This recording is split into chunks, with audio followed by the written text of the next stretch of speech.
Климата, культура русской Арктики, адаптация человека к изменяющимся природным условиям. Всего 8 тематик для обмена исследованиями. Николай Павлович поддерживал научные школы в области геофизики, арктической сейсмологии, физической химии, природопользования, ядерной физики, полярной медицины, экологической физиологии. У него был свой взгляд на российскую историю, очень близкий к размышлениям Михаила Васильевича Ломоносова. Поделиться многолетними наработками приехали не только российские, но и значимые в научном мире иностранные ученые.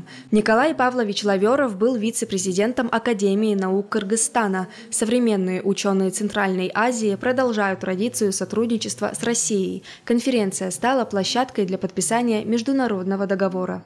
Наш приезд был связан, что мы подписали на ближайшую перспективу о совместных других направлениях исследования.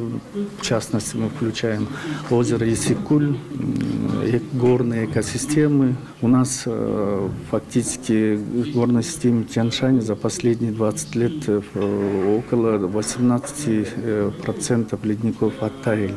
В результате вот этих интенсивных оттаиваний ледников образуется высокогорные прорывоопасные озера. Очень много оползневых, целевых процессов происходит. И вот как раз таки мы коллегами Уральского отделения данного Федерального исследовательского центра комплексного изучения Арктики хотим совместно дальше продолжать вот такие работы. На повестку нынешних чтений вынесен глобальный вопрос